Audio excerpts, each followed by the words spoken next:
What is up, you guys? Welcome to another Build a Mind podcast. I'm your host, Trevor Bello, and I'm excited for today's episode. We've got a lot of things to talk about, especially because, recently Bitcoin has been pumping. We recently saw $93,000.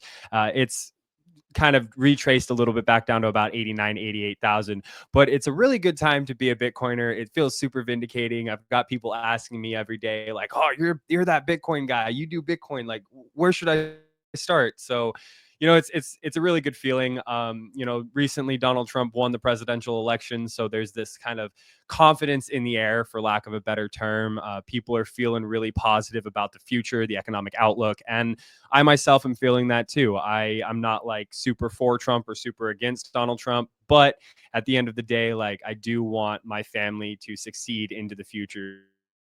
So I'm very bullish on the outcome and what may happen. So it's going to be an interesting 4 years. It'll be an interesting ride to see what happens. But I hope you guys are feeling that vibe as well.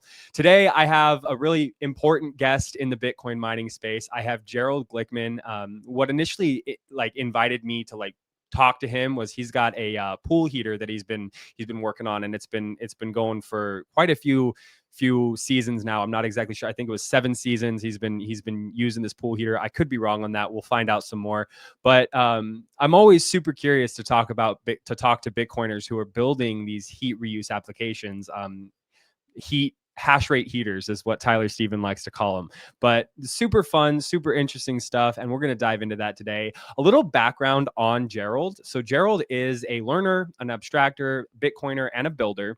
He's been building digital tools and products since he was 15, and as a self-taught developer in the late 90s, early 2000s, Gerald became passionate about the power of distributed and open technology at a young age. Since then, he's worked in a variety of different roles as a marketer, consultant, analyst, and team builder. Spent the last 10 years working in the fraud and identity risk space, supporting banks and one of the largest identity verification companies in the US. Most recently, he worked on a fraud and identity risk consultant, overseeing the policies and strategies of several top 10 US crypto exchanges and defending their activities to federal regulators. He is passionate about advancing a domestic policy using decentralized identity and verifiable credentials, and his experience has led him to feel as though digital identity in the US is fundamentally broken.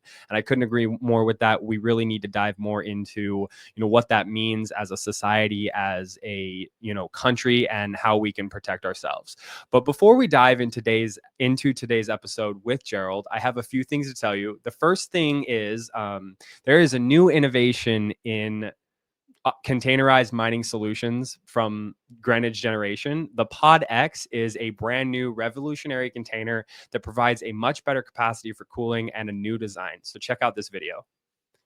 We're self-miners ourselves, and we understand a lot of the problems that a common miner out there or a common company that runs air-cooled units might experience. And we've helped a lot of other sites that use these air-cooled solutions, and we understand what you go through. We understand the hot air recirc issues that might come with some of these solutions. It's really what drove us to want to try and solve that into one solution, which is what we ended up doing.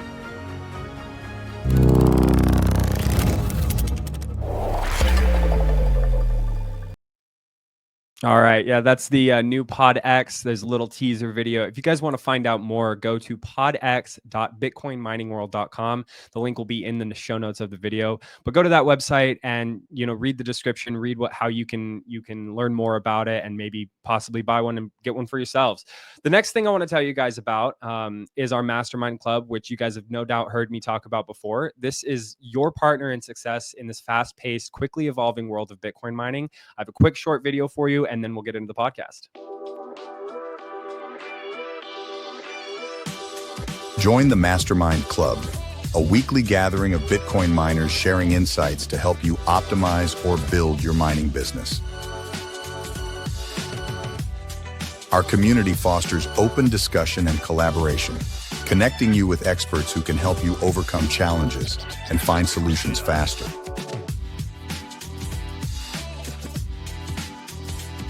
Every other week, we host the Mastermind Deep Dive, where industry leaders delve into the financial, operational, and optimization hurdles faced by miners like you.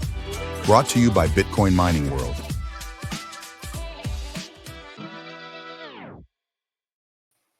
All right, guys, go to bitcoinminingworld.com or the mastermind at bitcoinminingworld.com to find out more and see how you can get involved. It is a completely free service. We bring this to you and the community for free.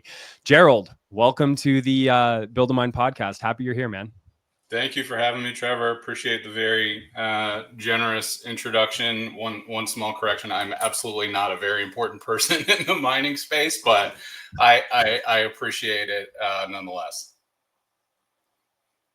I honestly would disagree, man. You might not be, somebody who's developing large scale products or even the code for the Bitcoin network, but you are a cog in a machine that is moving the Bitcoin network and the needle forward. So that is, in my opinion, that's a very important person, brother.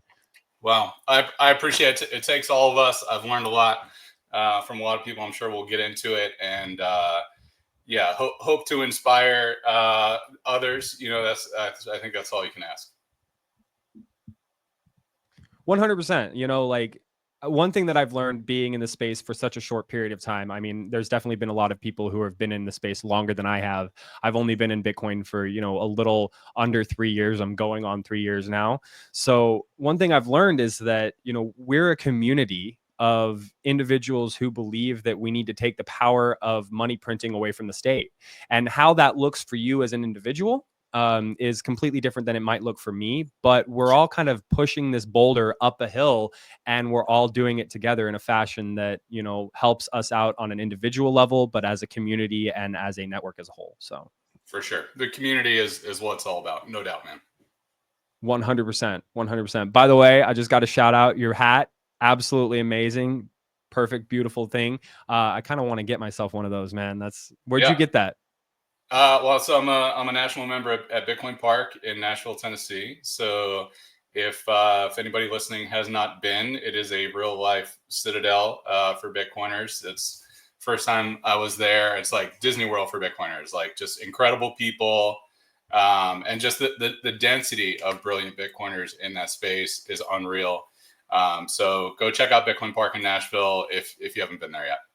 Yeah, when I went to Nashville, I wish I went to Nashville for the national conference, and I was so busy doing everything that I was doing. I was like, man, I wish I had time to get over to Bitcoin Park. It would have been a perfect opportunity. So I missed out. Maybe I'll get the chance to take the wife there, because then I'll really be able to show her like this is what it means to be a Bitcoin community. And I've heard so many great things about it. So it's just I'm low key feeling a little bit of FOMO.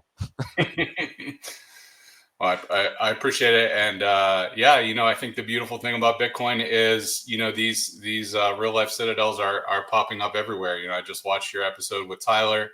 Yes.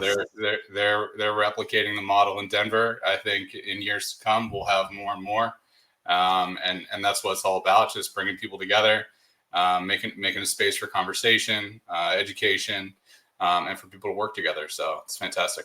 Absolutely. We need more spaces like that. I mean, if it'd be so cool to see Bitcoin Park replicated in like all 50 states, in multiple cities all the way across the United States. You're seeing it happen in other parts of the world as well, like different countries. Like I'm pretty sure Bitcoin Beach, and there's a couple other ones that are very similar to what's happening at Bitcoin Park. So Matt Odell's the one who founded Bitcoin Park, right? Or is he just kind of like one of the people that helped? Along with Rod Rudy, his partner, and then they brought in Harry from Grid as well.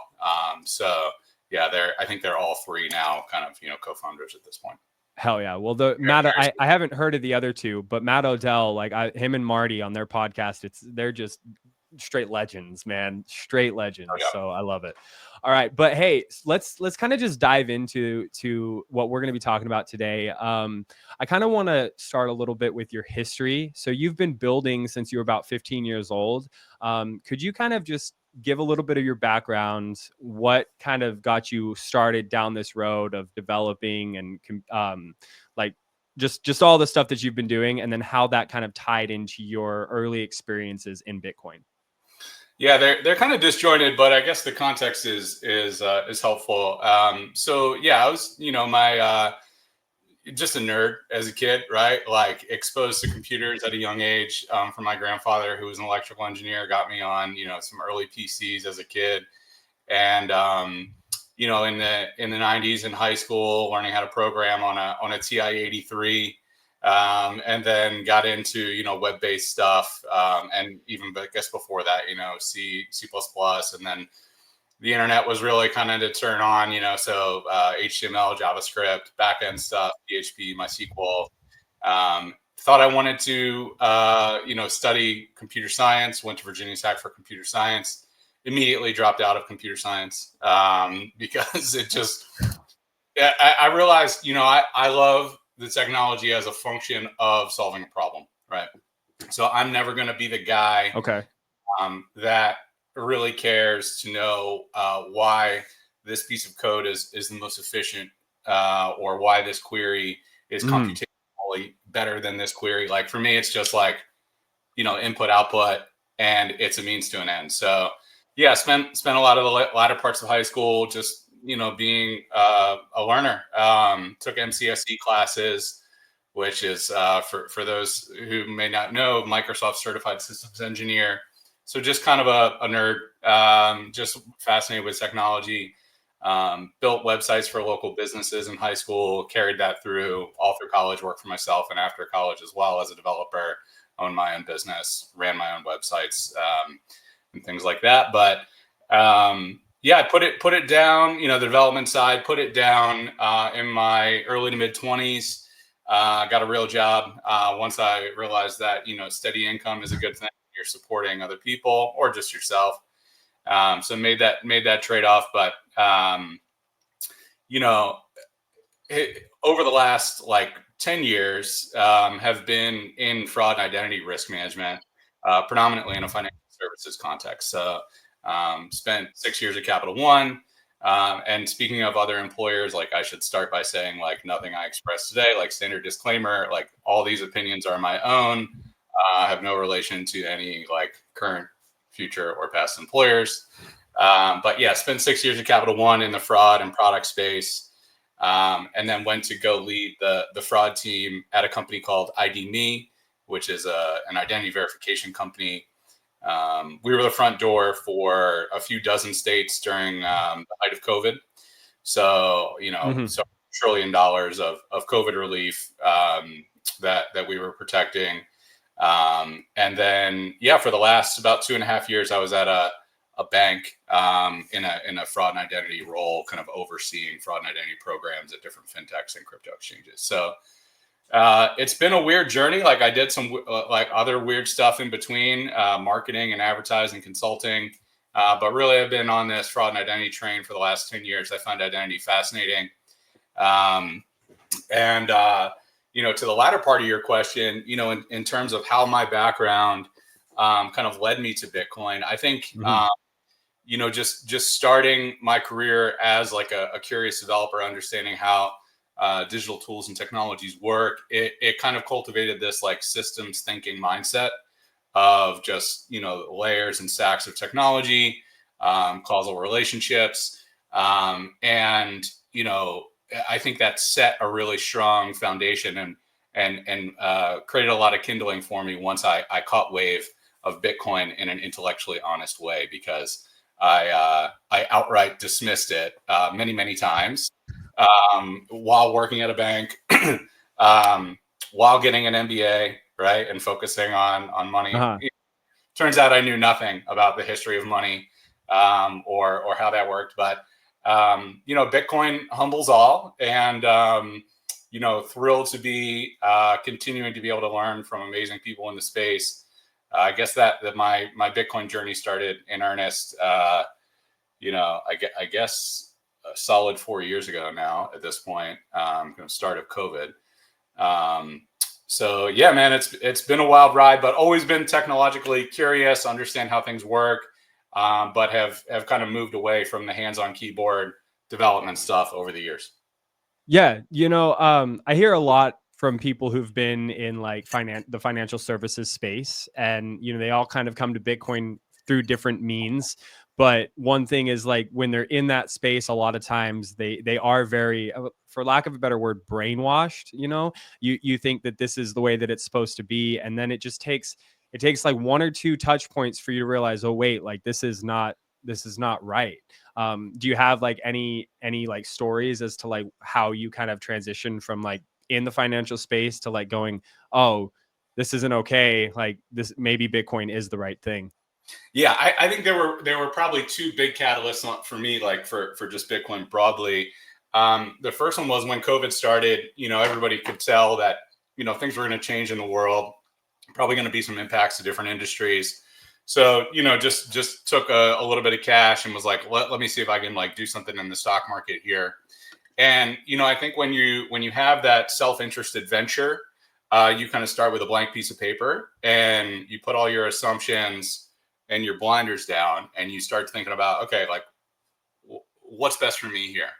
So I think it started selfishly in that way, Trevor, where I was looking at inflation, I was looking at returns in the stock market, and through just some thinking and open mind, like realized that you can't save your money. You just can't save your wealth, right? Because if you want zero risk and you're going to put your cash in a checking or savings account or money market account or whatever, that rate of return that you get, that risk-free rate is generally always less than like inflation, right? Price inflation.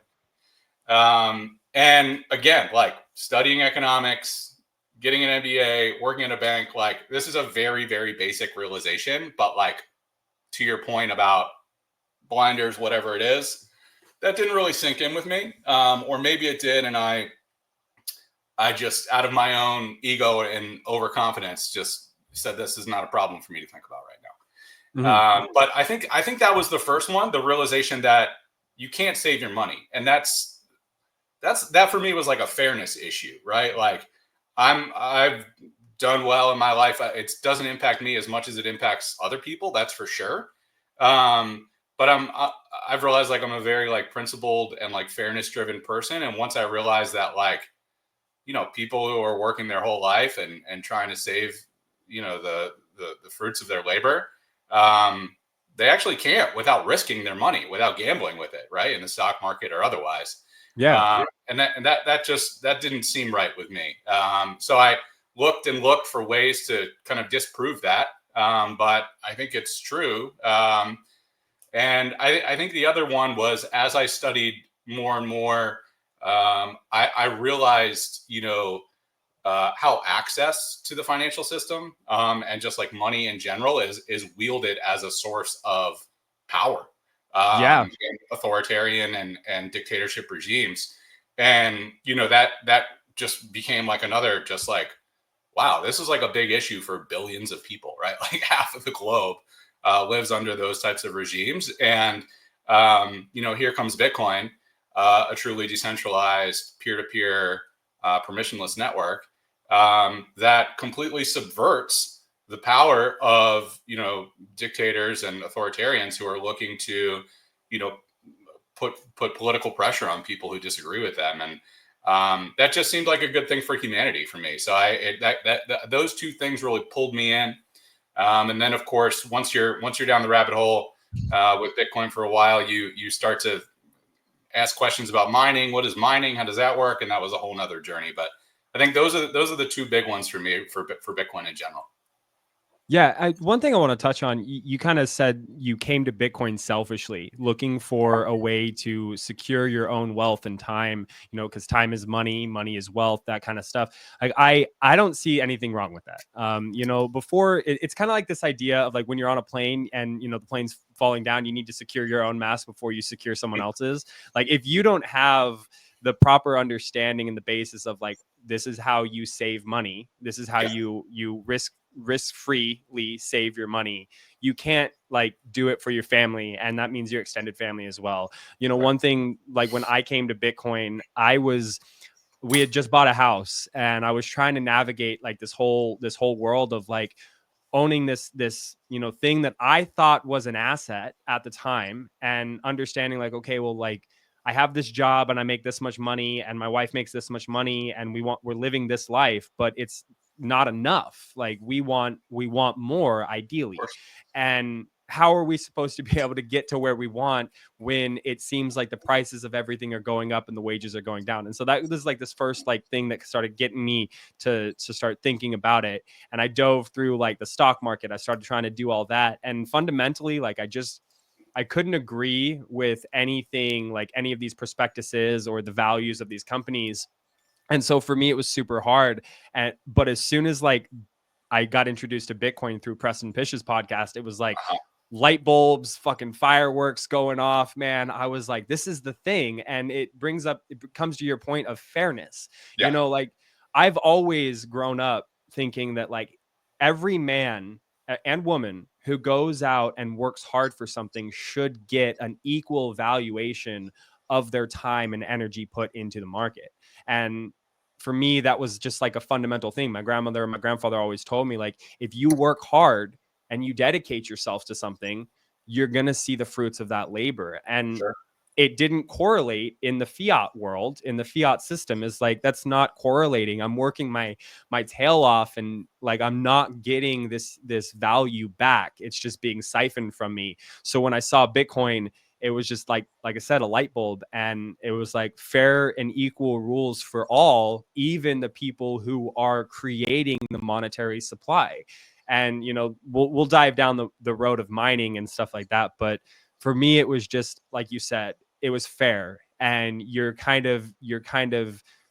get an equal representation of what you put into the system. And that's one of my favorite, like, fundamental things about Bitcoin. Yep. Right on. So let's kind of dive into a little bit of the mining side of things. This is a Bitcoin mining podcast. You started, and I'd like to know like kind of when you started, because you started in Bitcoin in 2020, but like when did you first get your first miner? It sounds like you got a Future Apollo or Future Bit from Apollo to test it. What were like, when did you start doing that? And then what were some of the surprising things that you learned in those early days of like diving in the mining rabbit hole? Yeah, I mean, I still feel like I know so little about mining and Bitcoin. We never did. Right. Like, but yeah, I was one of, I don't know, maybe I was in the second batch of the Apollo shipments. Wanted a full node, obviously at home, and a small little miner to just get into it. And that was fun to play around with. But I think the big catalysts for, my expanded interest in mining were really, just some great thought leadership, writing, and speaking by people in the space. I'll give some props to Troy Cross from the Bitcoin Policy Institute. Once I understood that miners are really, really seeking to be as efficient as possible in terms of consuming wasted or stranded energy, and what that actually means in terms of using mining like as a capability to actually accelerate the build out of our energy infrastructure, right? Because it changes the business case, like it changes the ROI, right? Like if you're going to build a 5 megawatt generation site, regardless of whether it's solar or whether nuclear or whatever, like the odds of you being able to sell all of that out of the gate are pretty small, right? Because like the whatever the demand is today, like it is being supplied. So if you're going to bring 5 megawatts online, you're not going to be able to sell all 5 megawatts of that day one. Like, maybe you'll have some contracts to sell 3 of it. And then you're hoping for growth in other areas. But all of a sudden, you bring some miners in and this business case pencils out, right? So I think that was a really interesting idea for me, that like mining can actually be used to like improve the business cases here of this build out that we know we all need. And then I think the other big catalyst, again, very simple, but I'm not an expert here. So a lot of this stuff was new to me, but understanding that 100% of all the electricity that goes into a miner is expressed as heat. right? So Right. if you're not using the heat, you're wasting the heat. So like that's just kind of the mindset that I had. And then as I continue to learn more and follow other people on Twitter, like I saw that people were actually like building setups with miners to like heat water, right? Like Schnitzel and Coin Heated. So early inspiration from a tech engineer. These guys are building systems at home, and they're heating water. And I was like, okay, that's really interesting because that takes a new direction. And like a lot of people during COVID, we were at home more. I got 2 little kids and my wife. And a lot of time at home, and we had been eyeing a pool pre-COVID, but the timeline accelerated during COVID because you're home. And my wife, she's brilliant. She's very pragmatic.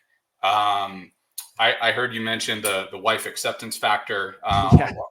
That's a real thing, and like with my wife, it's like it's high, right? So if you're gonna come with an idea, like you need to, it's a high bar. But as our budget and scope for that backyard project grew, I was like, you like a warm pool, right, love?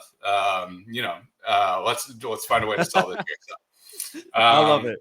Yeah, I snuck it in there, and it was a fun project. Again, learned a lot from the community. Super grateful for a lot of people that I hope we have time to shout out. But I think those were the big catalysts for me in terms of my passion for learning more about mining, defending mining as an idea that was helpful because it supported Bitcoin, because it could help advance the build out of the grid and electrical generation, and then selfishly, again, like this could be a way for me to procure Bitcoin in a way that is a little bit more privacy friendly, and also heat my pool. It's a win-win-win. So I wanted to find a way to make it happen. 100%, dude. Well, I've seen some of your Twitter posts, and like you absolutely did it. I want to kind of take this back a little bit before I do. Kudos to you for like finding a way, as a lot of plebs do, finding a way to like incentivize the wife to be on board for this thing, man. Like I love hearing these stories. I'm sure she did. And it's good though, because I'm sure she knows a lot more about Bitcoin today than she did before. And she's like probably thinking to herself, yeah, like I'm swimming in this warm pool that's being heated by Bitcoin, and we're slowly stacking some generational wealth. Well, and beyond just it being like, is this how we want to like spend our resources type of question and conversation, more just like general questions around the things that Tyler mentioned on your last episode, right? Of like, is this a reasonable thing to mix high power, like high voltage electronics with our family pool? Like, is like it doesn't seem like a great idea, and like a thing that's going to be safe for our family, right? And then especially like as all the contractors come by, as we're building outside, and I'm trying to find somebody to like help me out, right? Like, whether it's the plumber or the pool guy or the electrician or the GC, right? Like all of them are just like, hey, like good for you, but like, no, like we're not going to help you at all. You have to do all that like after the inspection is done, by the way. And like, it sounds interesting, but just like, no, like we will not be a part of that. That of course like threw up a bunch of flags, like, oh, okay, like I need to really make sure like I understand what I'm doing here from a safety perspective, because like the last thing I want to do is like hurt my family, because of this project. So yeah, a lot of questions beyond like just allocation of resources and around just like general safety, right? Yeah, and one thing there on the episode that I did with Tyler, we talked about certification programs for trade schools and stuff to teach these GCs, the electrical contractors, and the plumbers and stuff about Bitcoin in a way that like makes them feel comfortable. So that, because obviously you're a very hands-on person, very similar to myself, where autodidactic our autodidactic learners. I don't know the word exactly, but we're willing to take these projects on ourselves and, watch a few YouTube videos, read a couple like articles and FAQs and figure it out.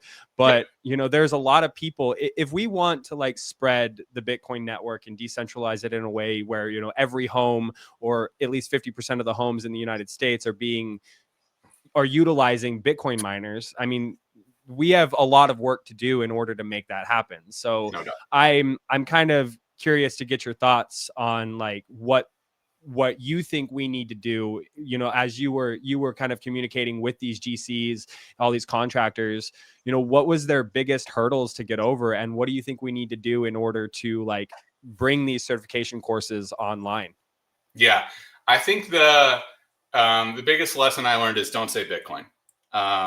Like just it's just like it's not helpful. The pool guy was actually the one that understood it most simply. He was like, "Yeah, it's a boiler." I was like, "Yeah, it's a boiler. That's it. Like it's an electrical boiler." He's like, "Yeah, you just like you heat it up, you put the oil through the heat exchanger, boom. Like, yeah, we have another guy over in the next county. Like he's got a boiler, he burns wood." Same, but it's like exactly the same setup.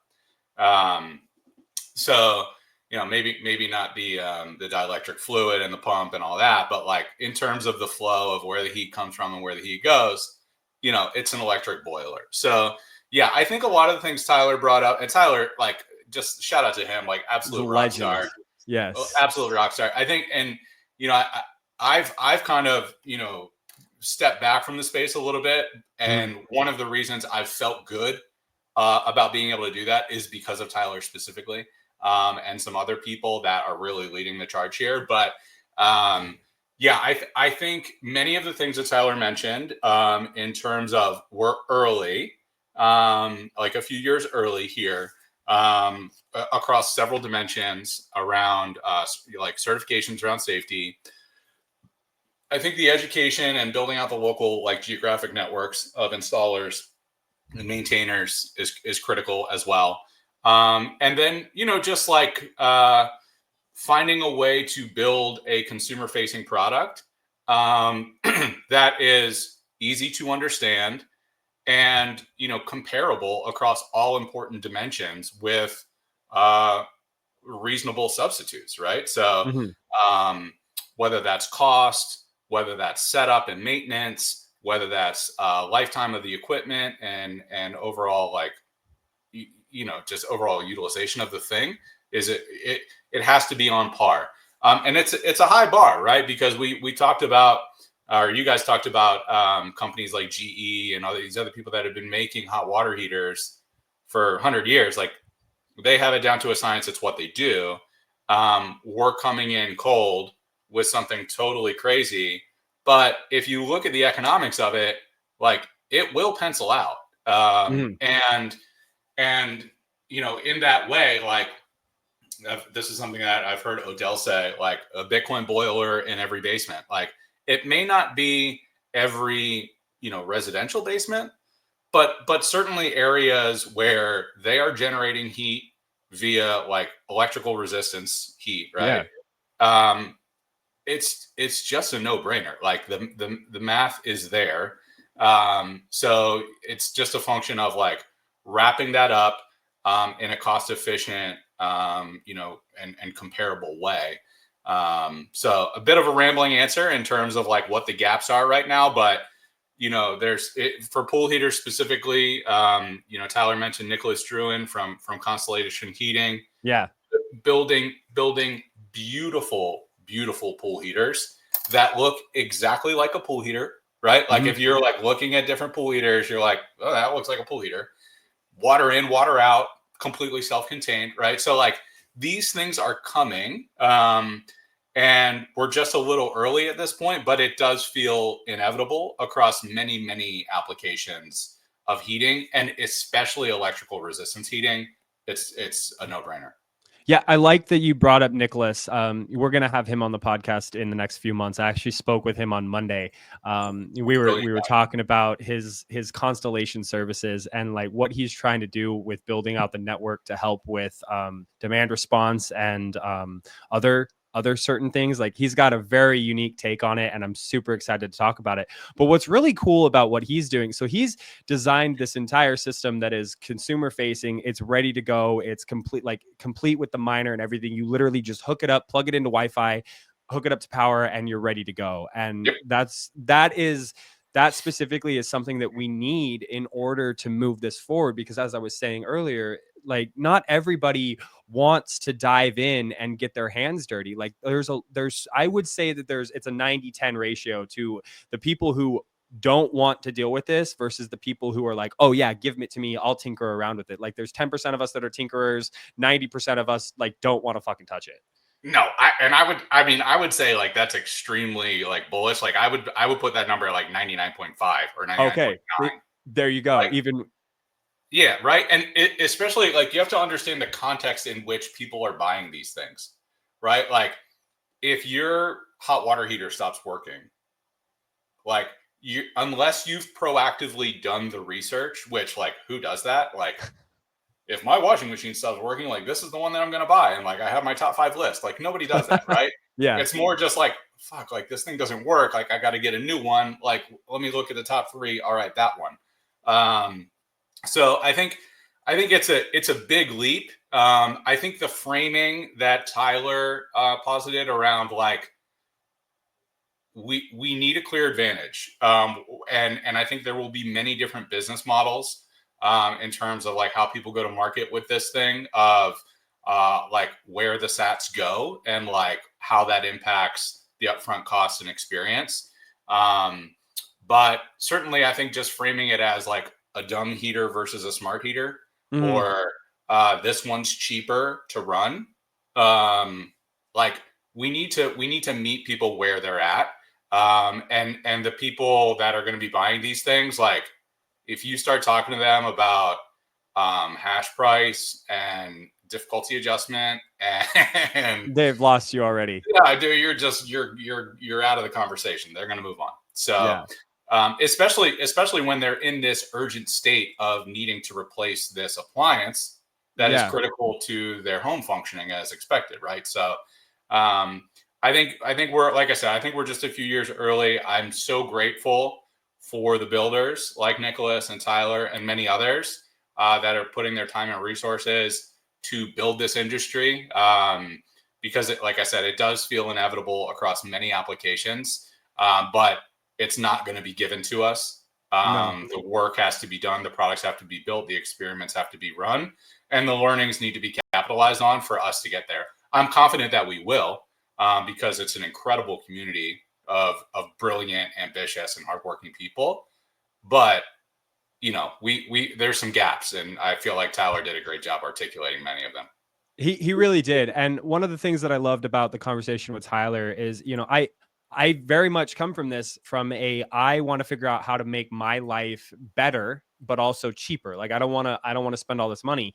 But he explains it like, look, if we're going to decentralize the network, if we're going to put these in businesses and homes, we need to stop focusing so much on like trying to explain the economic functions of it to homeowners, and we need to explain it to the business owners, the business developers, people who are building businesses, whether that's a business that's going to use it to heat their business in one way, shape, or form, or it's a business who's going to utilize this in the product that they're developing, similar to Constellation.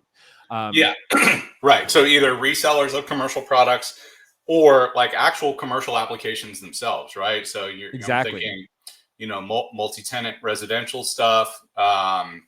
You know, I spoke to the guy that runs that spa up in Brooklyn that generates all his heat for miners, right? Like there are certain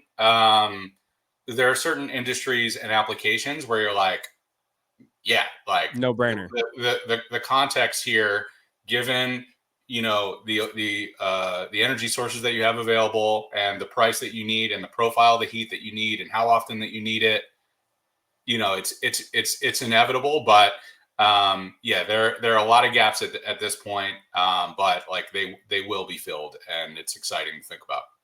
Have you heard of Jaren Mellerud from Hash Labs over there in Norway? The name sounds familiar. I don't know if I know his work though. Yeah, so they're building, Hash Labs is building a facility to heat. Obviously, in Norway, it's really cold. They need Sure. heat like year round.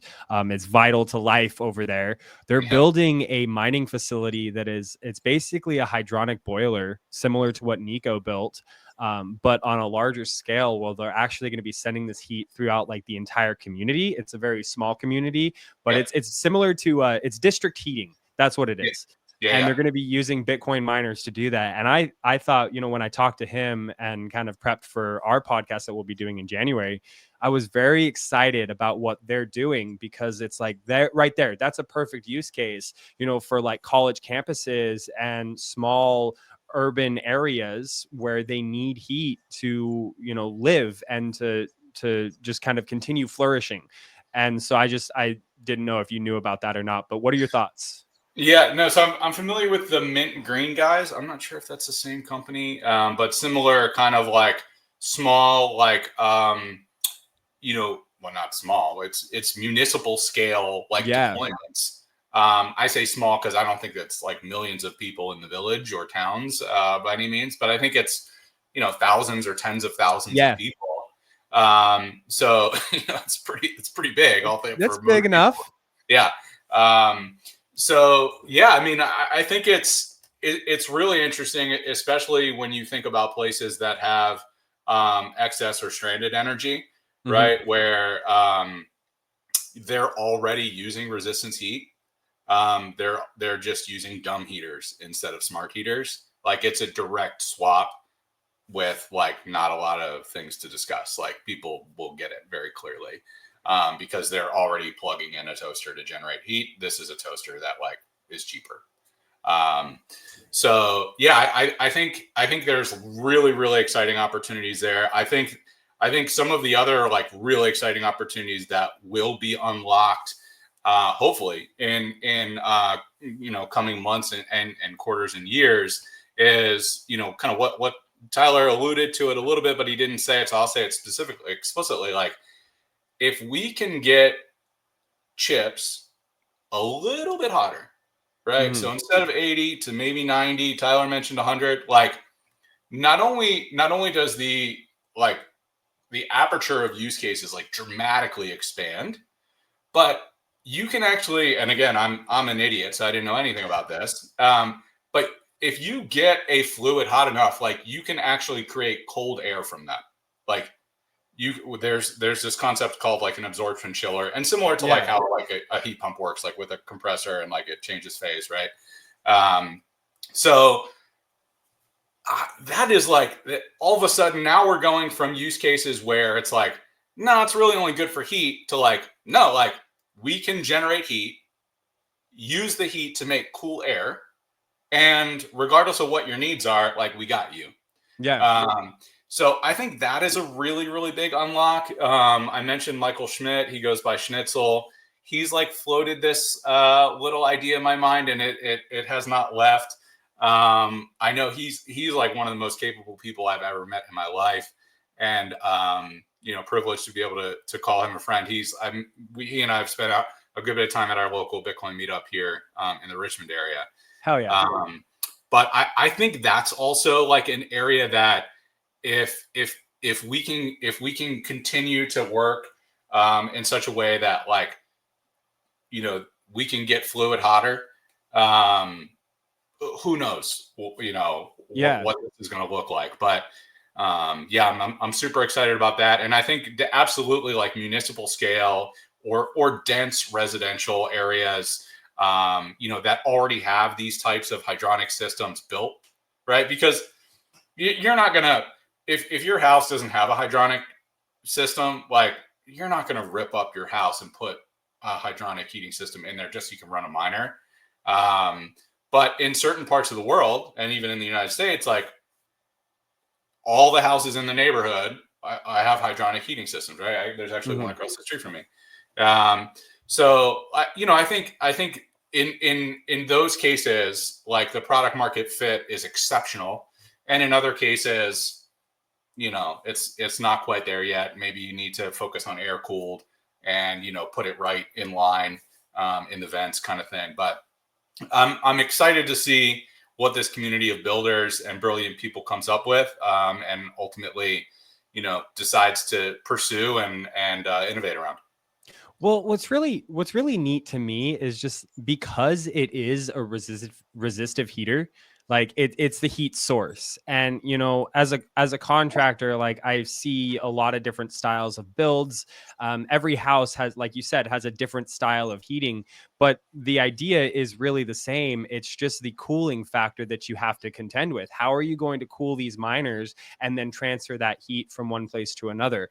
Sure. So I mean, I had a conversation with Mark Werlin, Sat Stack and Pleb on X, and he has a pretty big house, but it's all HVAC, airflow, whatnot. And he just built 3 different stages, so for each floor he has a different stage where he's sending heat from a miner to a different area. So it can be done. And I don't think there are, like you said, I don't think there's a lot of crazy people out there that are going to build a hydronic boiler because, oh, this is the most efficient way. But you are going to see people going, okay, well, like, what if I can build a radiant heat floor system? Like, that's something that I've been thinking about, and I'm kind of excited to play around with some prototypes of radiant floor systems with the new cryo block that's coming out from Cryobite. I'm excited about that. But it's these innovations in the cooling technology that are allowing people like Mark, people like yourself, people like Cade Peterson and Dane from Hash Rate House to kind of figure out where it fits for them specifically, and then like build a business from that. Yeah. Yeah. And I think there will be certain use cases that come quickly, where others like will take more time. So like as an example, I believe, if I'm not misremembering the numbers, I believe there were like 5 million resistance heat hot water heaters sold in the United States in 2023. Oh, really? Okay. Damn. So, you mentioned Nashville. I was in Nashville as well. I think I saw 2 or 3 exhibitors on the hall that, have built and are marketing, residential, minor boilers, right? So, obviously they're a little bit more expensive, right? Yeah. Because that's a mass produced, commodity at this point. And the scale is just so large, and in turn the marginal cost is so low. But because this thing produces income, we can get creative in terms of how we structure the offering. So I think that will be one of the most likely dominoes to go first, is residential home water heating. Not necessarily for obviously the pool market is not insignificant, hot tubs, those kinds of things, but most people don't have pools or hot tubs, right? But there are people that are buying millions and millions of resistance heat hot water heaters every year in the United States. That feels like a market ripe for disruption, that people are already selling products into. So keeping my eye on that one, and hopefully more and more people will continue to put their hat in the ring on that one. Well, and what's really neat about that is, so I actually last August, my hot water heater blew up, and it was a big mess, a lot of problems, and it was a big 50-gallon tank water heater. And I had just before, I'd worked on a house where this lady had this really cool water, like tankless water heater, and I was like, oh man, that's freaking awesome. And this was before I went through my rabbit hole dive down to Bitcoin mining, so I had no idea about like resistive heat, like mining resistive heaters or anything like that, heating water. Sure. But I was like, I'm gonna put a tankless water heater in my house. So I did it. And now every day I look at this tankless water heater, and it's just one little tube that goes through the water heater. It goes through these little chambers that heat up the water as you need it. And I'm thinking to myself, that is a direct to chip cooler right there. You know what I mean? I do think that, going back to what you touched on earlier, we need higher thermal range chips, because most people want 120 to 130 degree water. We can't get the water that hot right now, but what we can do is something that Dane and I talked about back in our episode together, was a buffer tank. Why not use a buffer tank a 15, 20 gallon tank, heat that thing up to 80, 90 degrees, keep that water in there hot. And then as it's going through the tankless water heater or even to your tank, instead of having to heat it up from, 60 degrees up to 130 degrees, you're heating it up from 90 degrees to 130 degrees. So you have a much shorter or much smaller thermal range, which means you are saving on the back end for the amount of heat that you need to make that happen. 100%. And those economics become a lot more tolerable and attractive when, it's not just one single home that's consuming that water, right? You think about a large apartment building or something like that, right? And all of a sudden the economics of a few $1,000s of extra overhead, not a big deal. Because you're gonna make it back. And in a lot of places like that, like that's already the type of system that they have. They have a pre-warmer, and then they have like a post to bring it up to whatever 125 or 130, whatever people want.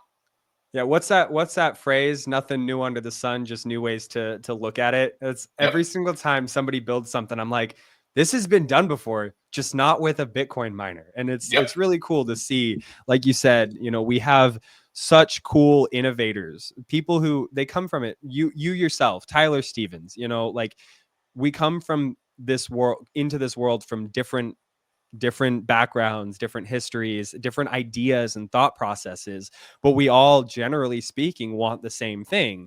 And so it's so cool to get to have these kinds of conversations and see what we can come up with. I love the fact that Tyler started the Heat Punks Telegram, because you've got like 50 guys in there who are all building different things and just like, oh, well, hey, did you do this? Well, no, I didn't do that, but I did this thing over here and it worked really well for me. And people are like, oh man, I'm gonna go do that. It's just it's crazy what the community has been able to do.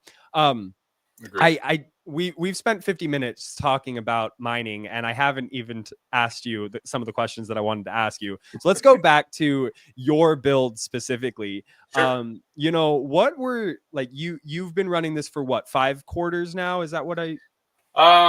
Let's see. I think I turned it on last spring. So okay. Yeah, 5-6 quarters, just about. And what how big is your pool? How many miners are you using? And how hot do you generally keep that pool? So the pool is large. The pool is like almost 40,000 gallons. So it's a lot of water. And it has an auto cover. So it's like basically a piece of, rubberish plastic that literally sits on top of the water that slides underneath the coping. So the reason I say that is because it's like a lid, on a pot, right? So like all the heat that goes into that thing, generally stays in there. It also gets full sun. So, it's getting some heat from that as well. Because of that, as well as the, whatever 230,000 BTUs that my one miner is putting in there. The pool stays exceptionally warm in the summer. Like in August, for example, like there was a 2-week stretch where the pool was 96, right? So it's a hot pool.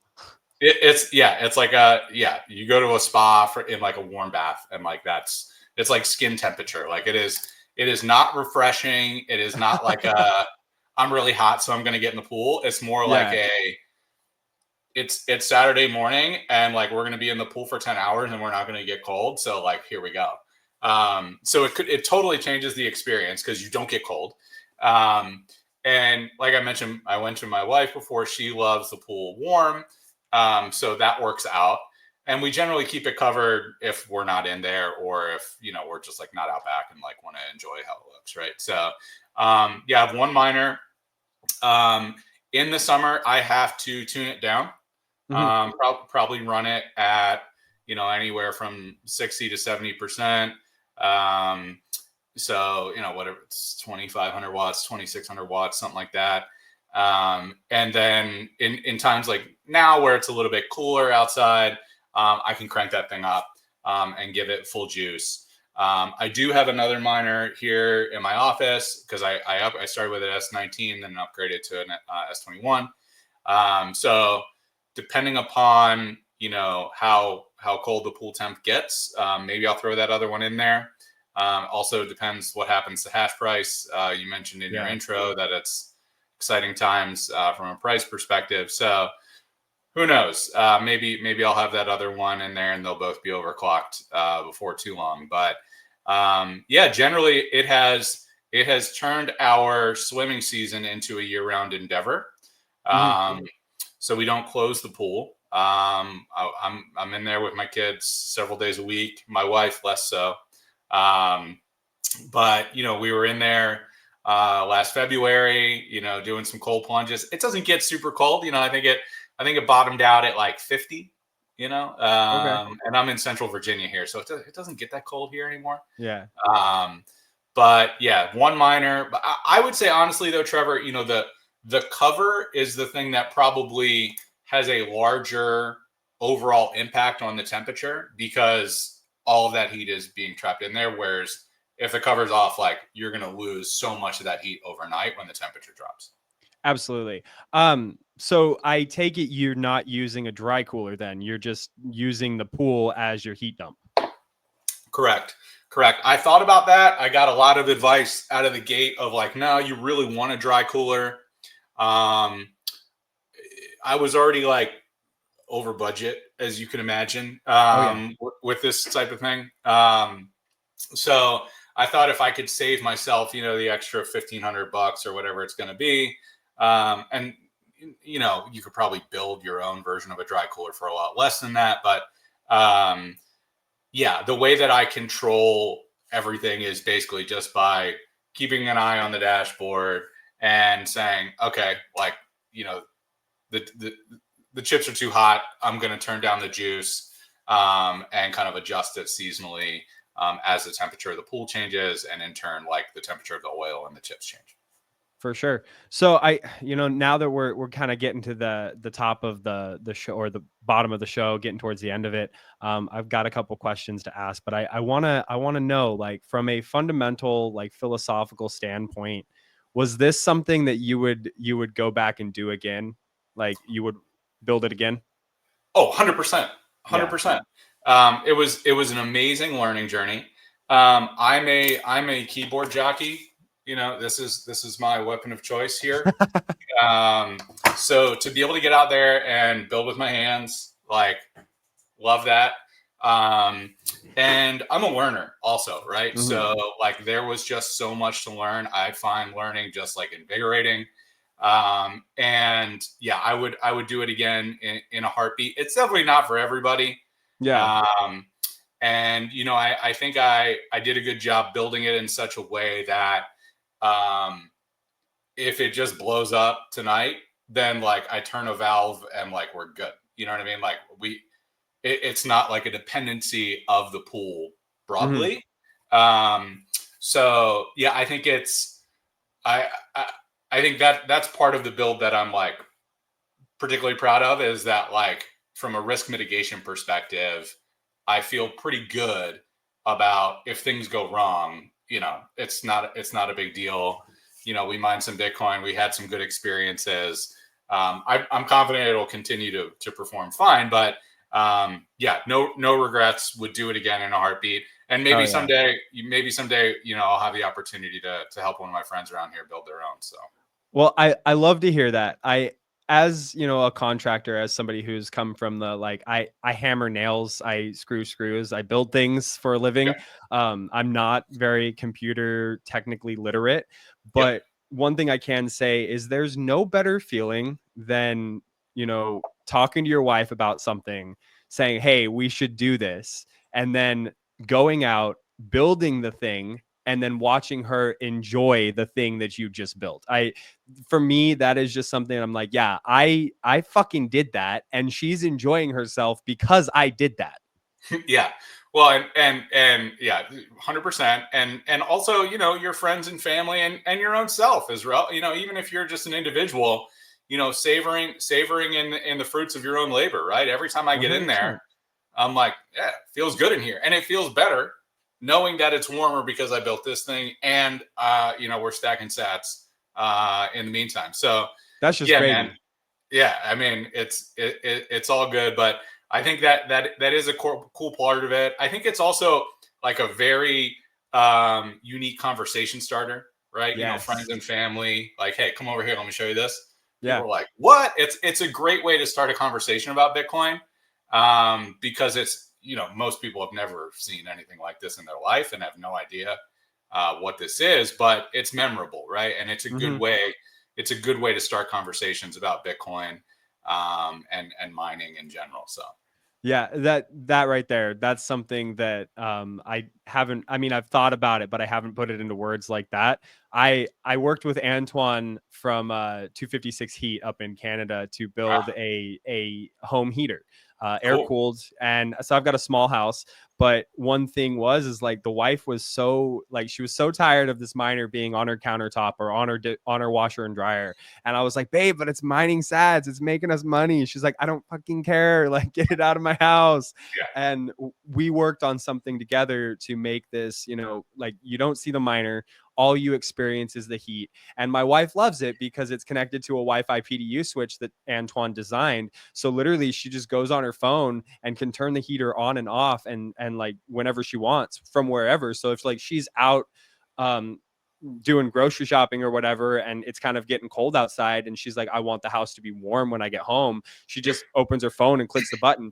Like I'll see her, she'll be holding the baby, she's feeding him, and she turns the heater on and she kind of just like has this little smile on her face. And I'm like, I like that, you know, and I Yep. wake up in the morning and it's running and it's heating up my house and I check my pool and I'm like, yeah, I'm making some Bitcoin. It's heating my house. It cost me way more than I should have spent on it, but that's kind of part of this learning process. Like I could have left the heater that I had, and which there was a lot of reasons I won't get into because I've already gone into it before, but like there was a lot of reasons why I hated that heater, and I could have just left it and just kind of hated that, or you know, spend the money that I spent and enjoy myself learning. And that process, like you said, that process was so like good and beneficial to my own learning about like the Bitcoin network as like from a technical standpoint. Like I know so much more about computers and IP addresses and Wi-Fi networks and stuff way more than I did before. Actually, I didn't know anything, so I know so much more now, and it's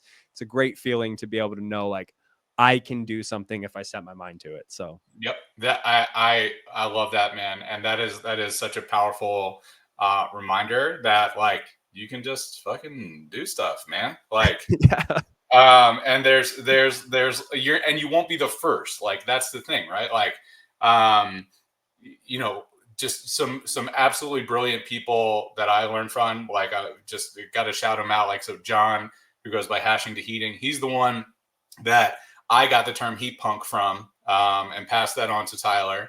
oh Uh, really? Okay, yeah. awesome. Coin Heated. I mentioned Schnitzel, Tech Engineer, Brick, Bob from Bitcoin I love Immersion Bob. Mining. Dude, just brilliant guy. Like puts all of his thinking, hypotheses, experiments, and failures online. Like Yes. who does? Just such a humble, brilliant guy.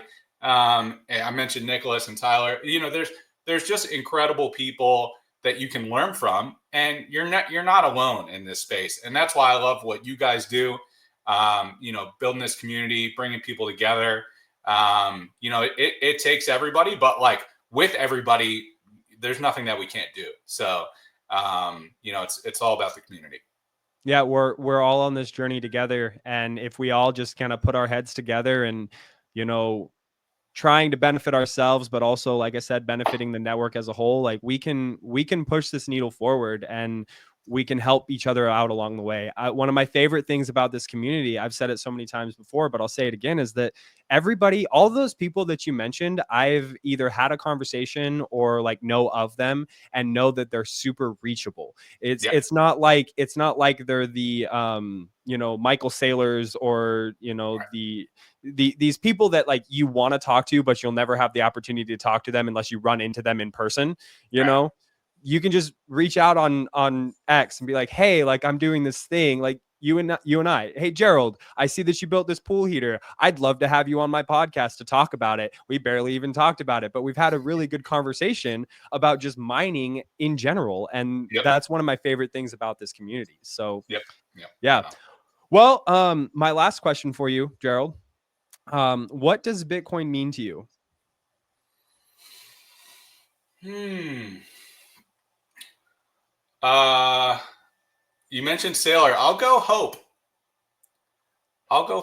Yeah, I think Bitcoin is hope. I think um, there's a lot of challenging kind of trends in the world right now around individual liberty, freedom, privacy, and Bitcoin to me resembles hope that um, we can build systems without rulers, derive consensus in a distributed way, um, and ensure that we have the tools and technologies to be able to transact freely in a peer-to-peer fashion. Bitcoin to me, Bitcoin to me is hope.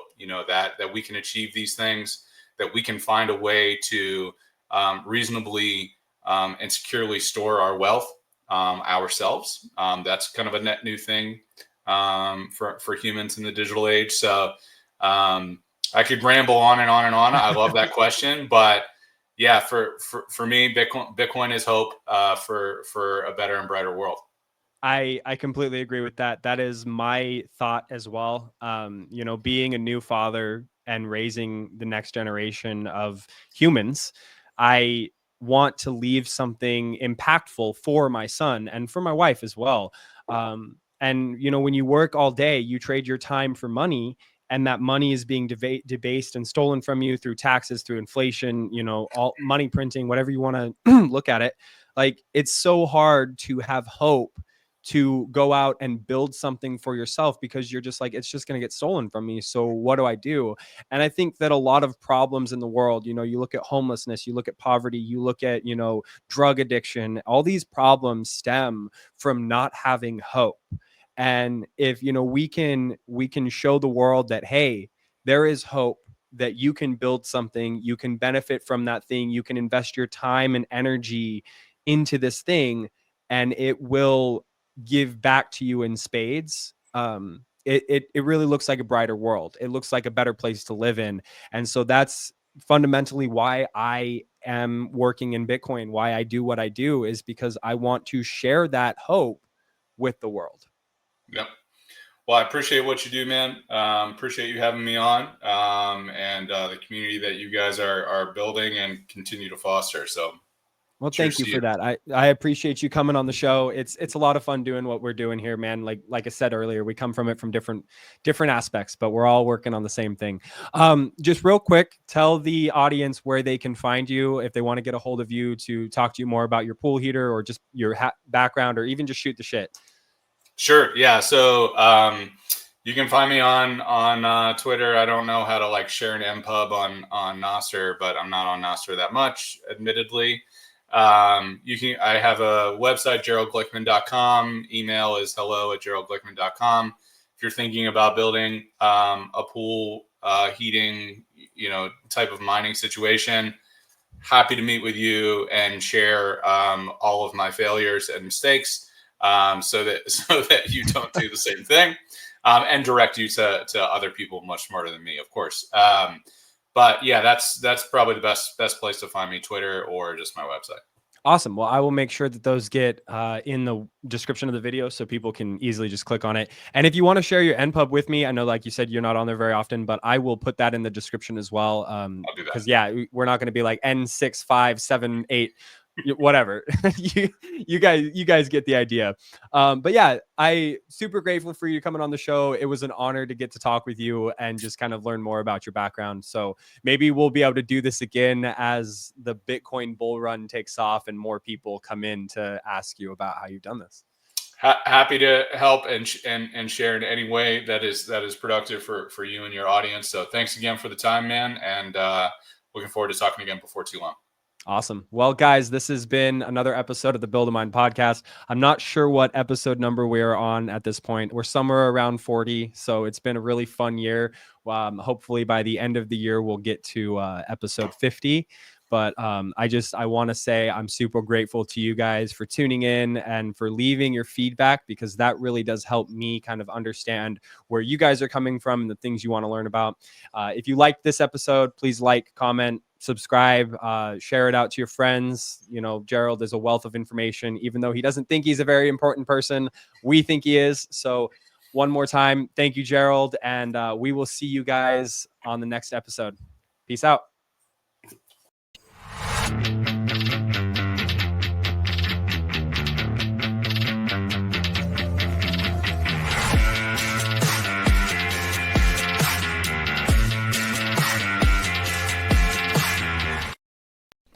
Please note, the Build a Mind podcast provides information for general educational purposes only. This information should not be construed as legal, financial, or investment advice. We do not guarantee the accuracy or completeness of any information presented, and we encourage you to consult with a professional advisor, legal advisor, and/or financial advisor before making any financial decisions. The Build a Mind podcast and its affiliates are not responsible for any losses incurred as a result of using the information provided.